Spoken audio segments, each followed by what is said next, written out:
Guys, welcome to my new blog. I hope हजुरहरू पनि सन्चै हुनुहुन्छ। म पनि एकदमै आरामै छु गाइस। अनि आज चाहिँ हामी बिहे घरमा जान लागेको, मम्मी र म। हामी कहाँ जान लागेको भन्नु न। बिहे घरमा जान लागेको त भनिदिनु मम। ठुलामा चाहिँ फोन उठाउनु परेन। ठुलामे अहिले आउनुहुन्छ अरे क्या, एकछिनमा भाग्नु भयो मम्मी। बिहेमा गयौँ, ठुलामी यता हेर्नु त, भ्लग बनाएको क्या। यहाँ मम्मी, यहाँ ठुलो मम्मी। भाइलाई बोला न त्यहाँबाट है गाइस। अब हामी बिहे घरतिर जाँदैछौँ होइन। त्यहाँ जेठी ठुलो मम्मी हुनुहुन्छ, ठुलो मम्मी पनि जानुहुन्छ अरे सँगै। अनि ठुलो मम्मी, मम्मी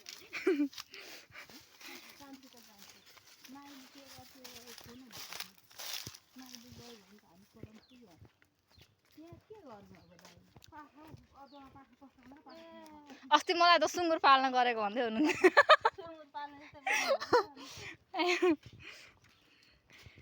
ठुलो मम्मीकोमा आइपुग्यौँ। राम, ठुलो मम्मी त रेडी हुनु भएको छैन त। अनि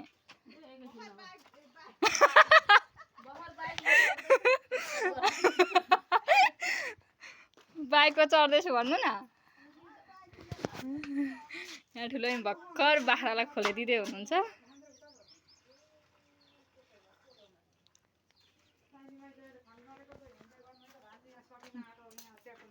अब यहाँ एकछिन बस्छु अनि जान्छु। बिहे के अरे उयो सरगम बिहेमा नजाने? कति बेला? रतौली हेर्न नजाने? अहिले पो जाने हो त नि। कहाँ चढेको झर? झर भने नाच्दिएको कसलाई? सरगम नाच्दे त भाइ, नाच्दे त। नाच्दे। अब हामी सबैजना भेला भएर रतुली हेर्न अब चाहिँ गयौँ। ठुलो मम्मीहरूको घरबाट निस्केर कताबाट घुम्नु भएको मम्मी? ए साँच्ची, यहाँबाट त वाल पो उठाएको छ त। अब चाहिँ हामी बिहे घरमा रमाइलो गर्न हेर्न गयौँ। जन्ती जान पाइएन, रतौली हेरेर चित्त बुझाउने।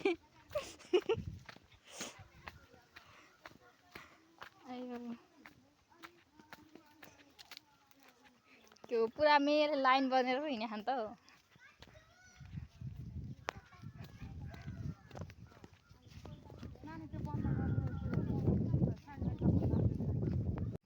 अब बिहे घर पुग्न लाग्यो होइन। आयो जाँदै हुनुहुन्छ मम्मीहरू।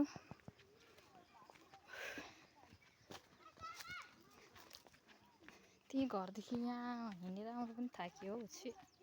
यति नजिक पनि।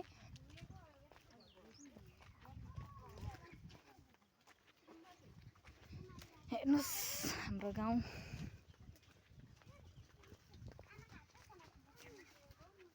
अनि के गर्नु भयो तपाईँले चाहिँ मम्मी?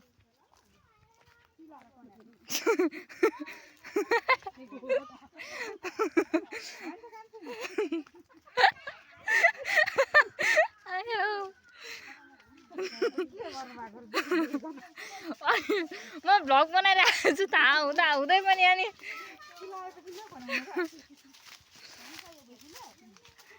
आयो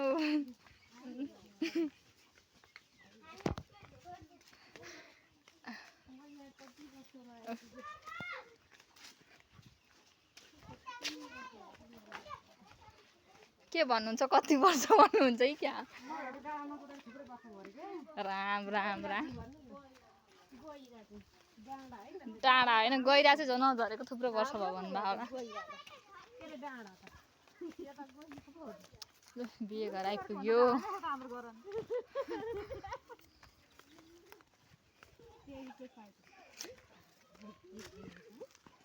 यहाँ पनि गइरहने हो।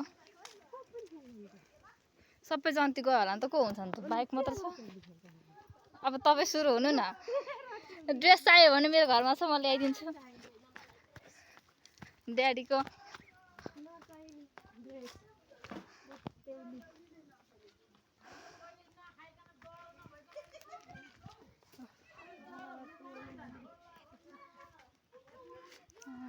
बिहे घर आइपुग्यो।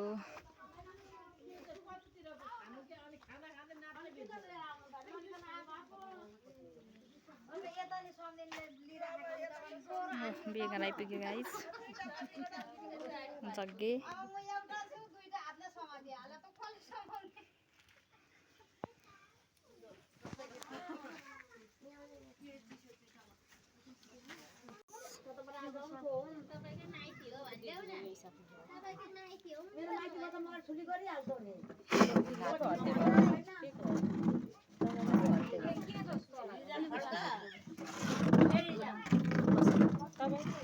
अर्को ल्याउँछु भन्नु न।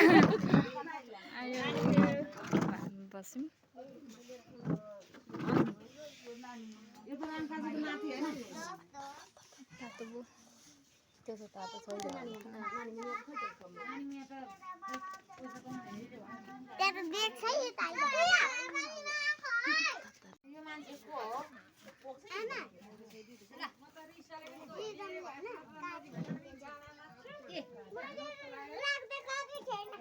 चकचक नगर है भाइ ल